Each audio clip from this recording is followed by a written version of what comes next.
Paano ba nagsimula muna yung pagiging raketera mo at tumodo ka na ng ganitong parang hindi ka na nagpapahinga? Paano nagsimula yan? Siguro nung college yan. Ayan, pag-usapan natin ano-ano mga racket mo noon. Ayun, yung racket ko kasi nag-aaral ako dati sa Baguio nga, di ba? Siyempre, meron tayong mga summer, di ba? Kumukuha tayo ng mga summer job. Oo.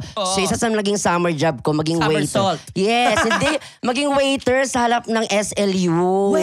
Yes. Kung saan ka nag-aral. Correct. So, Yun. working student ka? Oo, kasi gusto ko rin makatulong talaga. Kasi 4 kami magkakapatid. So sabi ko, bakit hindi ko gawing magtrabaho din para at least makabawas man lang sa pambayad ng tuition fee, ganyan. Okay. So, At nagawa ko naman, oo. Panganay na, tapos ikaw pa, ang unang lalaki sa pamilya Correct. din. Tapos taga Sambales na nakipagsapalaran sa Baguio, tapos Maynila. So Yun. waiter ang unang work. Waiter, oo. Tapos paggabi naman, naglalayag-layag ako sa Burnham Park, ganyan. Nag-ikot-ikot ako dyan. Parang Oo. bangka Kasi masyado. may boating kasi dun, di ba?